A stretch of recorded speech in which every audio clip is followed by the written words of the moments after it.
Halo, Assalamualaikum warahmatullahi wabarakatuh. Jumpa lagi dengan kami di Hendra Channel. Tentunya tetap kami selalu berharap Anda senantiasa diberikan kesehatan, keberkahan, dan rezeki yang berlimpah ruah dimanapun Anda berada. Baik yang ada di dalam negeri ataupun yang sedang merantau ke luar negeri. Oke, langsung aja kita sampaikan informasi pada kesempatan hari ini. Oke, kali ini kita ada kiriman materi video yang, wah, cukup menarik nih. Oh iya, tentang apa tuh? Dia nyoba bandingin Raffi Ahmad sama Ariel Noah Wah, dua icon ya. Terus? buat nyari kesimpulan soal daya tarik. Katanya sih kuncinya ya jadi diri sendiri aja. Menarik. Jadi diri sendiri ya. Oke. Yuk kita coba bedah lebih lanjut deh. Boleh. Langsung aja ya ke poin pertama. Materi ini kan bilang, oke lah Raffi sama Ariel itu ya kita tahu lah kaya, terkenal gitu. Iya, jelas itu mah. Tapi daya tarik utama mereka itu katanya ada di kepribadian otentik masing-masing. Maksudnya? Ya itu tadi istilahnya jadi diri sendiri.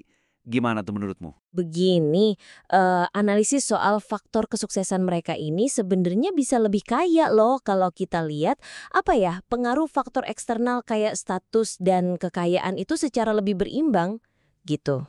Maksudnya gimana tuh lebih berimbang? Rasanya ya, di materi ini ada kecenderungan buat agak, mengecilkan peran status selebritas mereka, kekayaan, citra media mereka yang udah kuat banget itu. Oh, oke. Jadi kayak terlalu cepat lompat ke kesimpulan kalau jadi diri sendiri itu faktor utama yang berdiri sendiri. Iya juga sih, kalau dipikir-pikir kayak nggak adil gitu ya. Gimana nggak adilnya?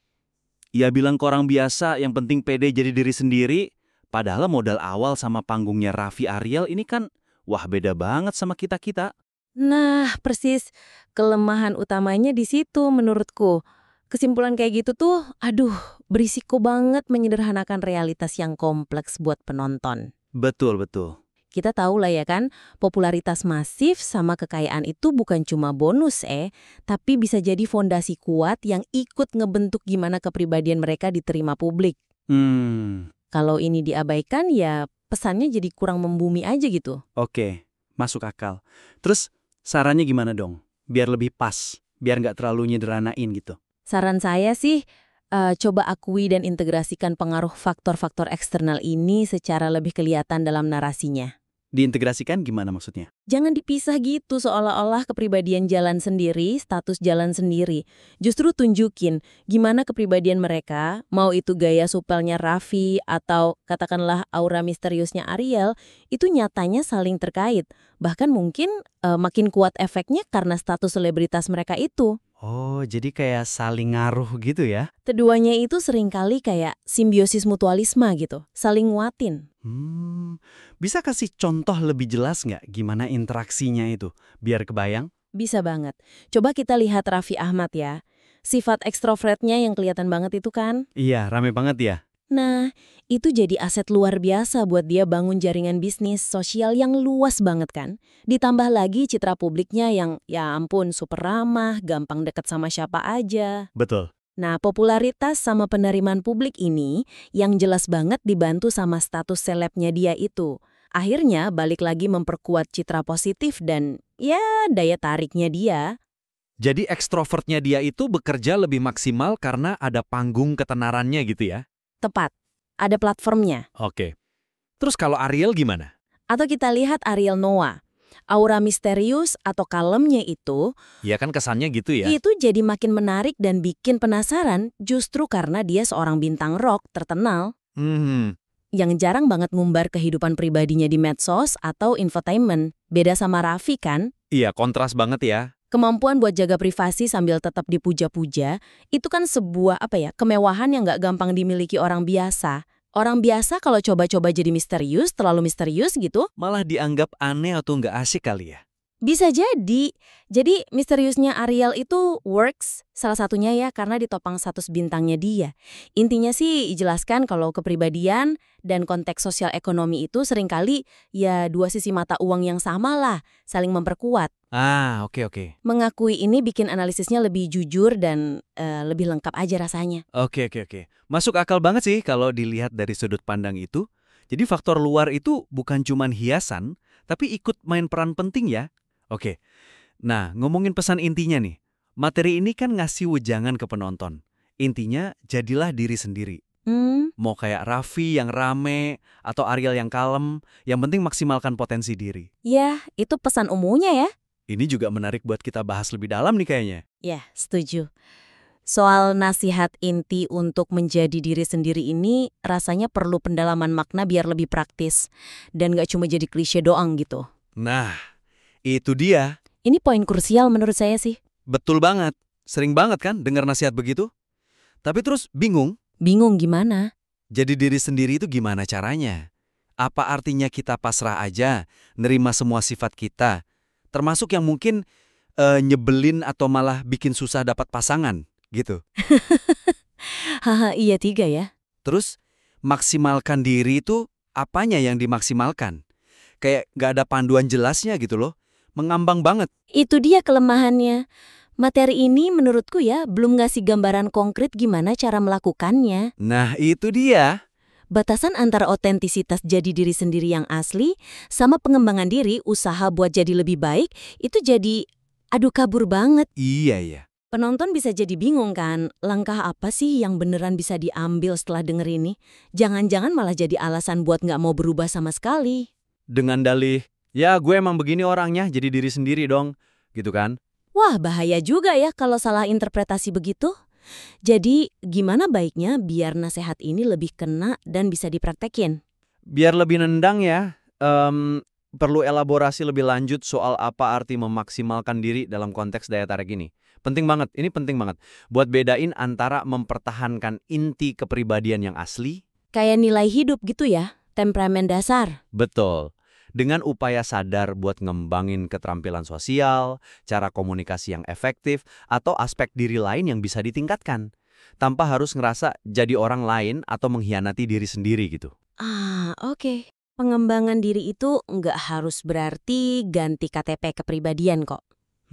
Oke. Jadi bedain antara siapa kita secara mendasar dengan apa yang bisa kita lakukan, atau skill yang bisa diasah ya. Oke. Contohnya gimana tuh, biar lebih kebayang, biar nggak abstrak lagi. Contoh konkretnya gini deh. Daripada cuma bilang maksimalkan diri, coba sarankan penonton buat fokus pada pengembangan aspek-aspek spesifik yang secara umum mendukung daya tarik tapi disesuaikan banget sama tipe kepribadian masing-masing. Ini kuncinya, disesuaikan. Oke, misalnya? Misalnya nih, buat orang yang introvert alami, pesannya bukan, ayo dong jadi ekstrovert kayak Raffi. Bukan gitu sama sekali. Nggak mungkin juga ya maksain gitu. Nah, tapi mungkin dia bisa didorong buat belajar cara-cara memulai percakapan ringan yang nggak terlalu nguras energi dia. Atau gimana cara nunjukin minat ke orang lain secara efektif tanpa harus jadi pusat perhatian. Mungkin di setting yang lebih nyaman buat dia. Kayak one-on-one atau grup kecil gitu ya? Persis. Ini kan nambah skill, bukan ngubah sifat dasar dia. Iya. Masuk akal. Kalau yang ekstrovert, Sebaliknya, buat yang ekstrovert, mungkin tantangannya bukan kurang ngomong, ya kan? iya biasanya gitu. Tapi justru perlu belajar seni mendengarkan secara lebih aktif dan mendalam. Gimana caranya biar obrolan nggak cuma seru di permukaan aja, tapi bisa nyambung lebih dalam. Bikin orang lain merasa didengar, dihargai. Itu skill juga. Oh bener juga, mendengarkan itu skill penting ya. Banget. Kunci dari semua ini adalah pentingnya kesadaran diri, self-awareness. Itu dulu. Kenali dulu apa sih kekuatan otentik kita, keunikan kita. Terus, identifikasi area mana aja yang bisa dikembangin secara sehat dan realistis, tanpa maksain diri jadi kayak orang lain. Oke. Ini jauh lebih memperdayakan dan jelas langkahnya daripada sekedar slogan jadilah diri sendiri. Sip. Jadi lebih fokus ke pengembangan skill yang relevan sama tipe kepribadian ya. Bukan maksa jadi tipe lain. Bener juga, itu lebih actionable. Oke, sekarang kita pindah ke cara materi ini menggunakan contohnya nih. Oke. Kan dia pakai kontras Raffi Ahmad yang digambarin ekstrovert, ekspresif, nggak jaim, jaga image, sama Ariel Noah yang digambarin kalem, misterius. Yap. Dua kutub itu ya. Sebagai dua contoh berbeda yang sama-sama sukses memikat wanita. Gimana pandanganmu soal perbandingan ini? Udah pas belum? Nah, perbandingan antara Raffi dan Ariel ini sebenarnya punya potensi besar banget buat dijelajahi.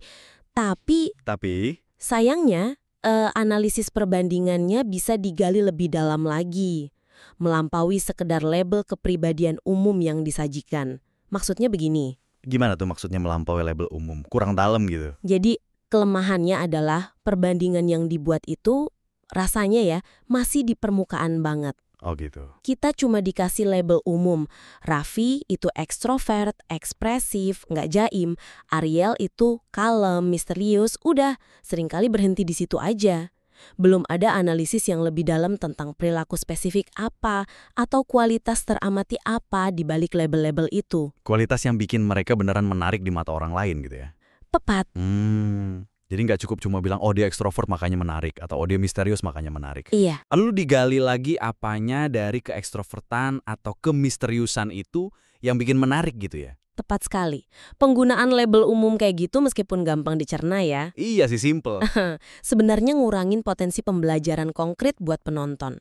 Kita jadi tahu apa tipe mereka secara garis besar, tapi nggak dapat insight mengapa tipe itu bekerja atau apa wujud perilakunya yang spesifik yang menarik.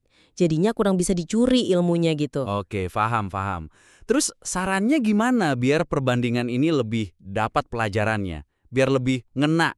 Saran saya adalah coba gali lebih dalam kualitas atau tindakan-tindakan spesifik yang mencerminkan daya tarik masing-masing figur ini. Fokusnya digeser deh, dari sekedar ngasih kategori kepribadian mereka, jadi mengidentifikasi elemen-elemen dalam perilaku atau ekspresi diri mereka yang mungkin bisa diadopsi atau dikembangkan oleh penonton. Oh, oke. Diadopsi atau dikembangin ya, bukan niru plek. Betul. Tentunya bukan berarti niru plek kepribadian mereka ya, nggak mungkin juga. Tapi ngambil inspirasi dari kualitas tertentu. Jadi pertanyaannya bukan cuma siapa mereka secara umum, tapi lebih ke apa sih yang mereka lakukan atau tunjukkan yang bikin orang tertarik? Wah, menarik nih pendekatannya. Bisa kasih contoh lebih detail nggak? Kualitas spesifik apa dari Raffi atau Ariel yang bisa diangkat, biar jelas? Oke, kita coba bedah ya. Untuk Raffi misalnya.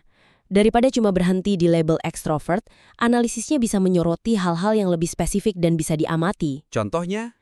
Misalnya, tingkat energi sosialnya yang kelihatan tinggi dan seringkali nular ke orang sekitar. Gimana dia bisa manage energi itu di berbagai situasi. Oh iya, energinya kayak nggak habis-habis ya? Nah, terus kemampuannya yang terlihat natural dalam membuat orang lain merasa nyaman, terhibur, dan dilibatkan. Kayak ada skill mencairkan suasana gitu. Iya, kayaknya gampang banget ngobrol sama dia ya. Atau penggunaan humornya yang seringkali spontan. Kadang ngejek diri sendiri, self-depreciating, yang bikin dia kelihatan nggak kaku dan mudah didekati. Ini kan kualitas-kualitas yang lebih dari sekedar ekstrovert. Ada unsur skill komunikasi, kecerdasan sosial di dalamnya. Oke. Clear buat Raffi. Nah, kalau Ariel, selain misterius, Nah, untuk Ariel daripada cuma bilang misterius atau kalem, kita bisa analisis aspek lain yang lebih konkret. apa tuh? Misalnya, intensitas penampilannya di atas panggung. Gimana dia bisa menyihir penonton lewat tatapan mata, ekspresi, cara dia bawain lagu. Itu kan bentuk komunikasi nonverbal yang kuat banget. Bener sih, karismatik banget di panggung. Terus, bagaimana dia menggunakan kedalaman lirik lagunya sebagai wahana utama ekspresi diri. Mungkin lebih terkontrol dan lebih dalam daripada obrolan ringan sehari-hari. Oh, jadi ekspresinya lewat karya ya? Bisa jadi misteriusnya bukan berarti nggak berekspresi, tapi milih medium ekspresi yang berbeda. Atau cara dia secara sadar membangun citra lewat karya seninya dan penampilan panggungnya, bukan lewat oversharing kehidupan pribadi. Ada semacam kendali narasi yang dia pegang. Wah, dalam juga ya analisisnya kalau digali gitu. Jadi nyambung juga ya sama poin sebelumnya, soal skill. Gimana nyambungnya? Kualitas-kualitas spesifik kayak kemampuan bikin nyaman, komunikasi nonverbal yang kuat, atau nunjukin passion lewat karya, itu kan sebenarnya bisa diasah atau dipelajari sampai batas tertentu. Betul sekali, tujuannya di sini yaitu ngasih contoh kualitas atau keterampilan yang ya sampai batas tertentu bisa dipelajari atau dikembangkan. Misalnya gimana bangun kepercayaan diri yang terpancar keluar bukan cuma di dalam hati. Oke. Mengasah kemampuan berkomunikasi, baik verbal maupun nonverbal, sesuai gaya masing-masing. Atau belajar menunjukkan passion pada suatu bidang yang bikin seseorang kelihatan lebih hidup dan menarik. Ini ngasih inspirasi yang jauh lebih actionable dan nggak bikin orang ngerasa, ya gue kan nggak kayak Raffi Ariel. Tapi lebih ke, Lebih ke, oh mungkin gue bisa coba kembangin cara gue berkomunikasi atau cara gue nunjukin minat gue, kayak gitu. Jauh lebih memberdayakan daripada sekedar label tipe kepribadian. Oke, jelas banget sekarang arah pengembangannya. Jadi kalau dirangkum nih ya, diskusi kita hari ini menyoroti beberapa area penting buat bikin materi ini jadi lebih mantap lagi ya. iya betul. Pertama, tadi kita bahas soal perlunya pengakuan yang lebih jujur dan seimbang soal peran faktor eksternal kayak ketenaran dan kekayaan, jangan dipisahin dari kepribadiannya. Sip. Kedua, penting banget buat ngasih daging lebih ke nasihat jadilah diri sendiri.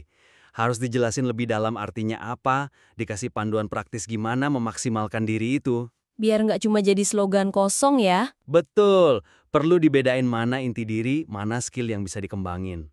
Setuju. Ketiga, ada potensi besar buat memperkaya perbandingan antara Raffi dan Ariel. Gak cuma ngasih label extrovert versus misterius, tapi ngegali lebih dalam kualitas dan perilaku spesifik mereka. Yang bisa diamati dan jadi inspirasi buat penonton, ya. Oke. Nah, saran utama yang paling actionable buat diterapkan dari obrolan kita ini apa aja kira-kira? Yang paling penting itu?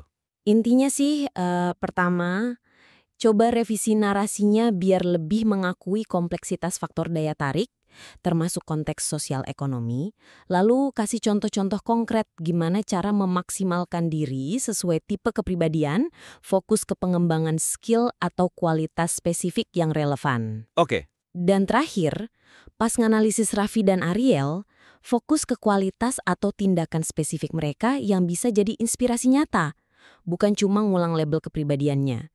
Gali apa yang mereka lakukan, bukan cuma siapa mereka. Sip, mantap. 3 poin utama yang jelas banget buat perbaikan. Semoga pembahasan kita kali ini ngasih perspektif baru yang berguna ya buat nyempurnain materinya. Semoga bermanfaat. Kalau nanti udah direvisi dan mau didiskusikan lagi, ya kirim aja ke sini. Kita selalu terbuka buat lihat perkembangannya kok. Siap. Ditunggu hasilnya.